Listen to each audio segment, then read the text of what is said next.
ಶಿವಳ್ಳನೂರು ಹತ್ರ sir sir ನೀವು sir sir sir sir ಆಗಿದ್ಯಾ ಎಷ್ಟು ವಯಸ್ಸು? 50 ಲಕ್ಷ ಬಂತು ಸರ್. 1 ಕೋಟಿ ಕೊಟ್ಟು ಕಾರ ಎಲ್ಲ ಕೊಟ್ಟು ಸರ್ವಣ 20 ಲಕ್ಷ. ಬೇರೆ ಎಲ್ಲ ಬಂದೈತೆ ಅನಿಸ್ತಿತ್ತು. ಸರ್ವಣ ಪ್ರತಿಭಾವಂತ ಸರ್. 20 ಲಕ್ಷ ಕೊಡ್ತಾ? ಹಾ 20 ಲಕ್ಷ.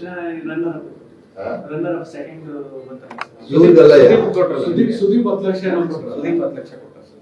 ಯಾರಿಗೆ? ಅವರು ಹೊಸನೆ ಬಿಟ್ಬಿಟ್ಟವ್ರೆ ಊರ. ಅವ್ರ ಮನೆಯಲ್ಲಿ ಇರೋಕೆ ನಾನು. ಹಾ ಊರು ಗೊತ್ತಲ್ಲ ಶಿವಣ್ಣ. ಓಕೆ ಒಳ್ಳೆದಾಯ್ತು. ಏ ಫೋಟೋ ತಗೋ ಫೋಟೋ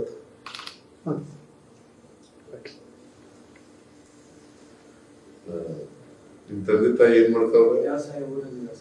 ಊಟ ಮಾಡಿ ಊರಿದಾರ? ನೀವು ಎಷ್ಟು ಜನ ಅಣ್ಣ ಹಾಕ್ತಿದ್ರು?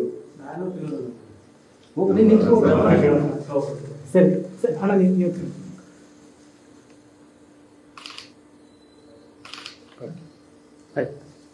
ಭಾಳ ಓಟ್ ತಗೊಂಡಿರ್ಬೇಕಲ್ಲ. 50 ಕೋಟಿ ಅದಕ್ಕಿಂತ ಹೆಚ್ಚಾಗಿ ಪಾಪ್ಯುಲಾರಿಟಿ ಬಹಳ ಪಾಪ್ಯುಲಾರಿಟಿ ಜಾಸ್ತಿ. ಆಗೈತೆ ಒಳ್ಳೆಯವನು ಪಾಪ. ನಾನು ನಗ್ಸಿ ಎಲ್ಲ ಮಾಡಿ ಎಲ್ಲ ನನ್ನ ವೈಫ್ ಎಲ್ಲ ಒಟ್ಟು 45 ಕೋಟಿ ಒಟ್ಟು ಬಂದಿದೆ ಸರ್. 45 ಕೋಟಿ ಅಲ್ಲ 45 ಕೋಟಿ ಬಿಗ್ ಬಾಸ್ಗೆ ನಂಬರ್ 1 ಇಡೀ ದೇಶ. ಇಲ್ಲಿವರೆಗೆ ನಡೆದಿರ್ತಕ್ಕಂಥ ಬಿಗ್ ಬಾಸ್ ಹೌದು. ಸೆಕೆಂಡ್ ಅವ್ರಿಗೆ ಎಷ್ಟು ಓಟ್ ಬಂತು? ಹಂಗ್ ಬರಲ್ಲ. ನಿಂದ ಎಷ್ಟು? Very good. Sir. Picture out ಮಾಡ್ತೀವಿ ಇವಾಗ.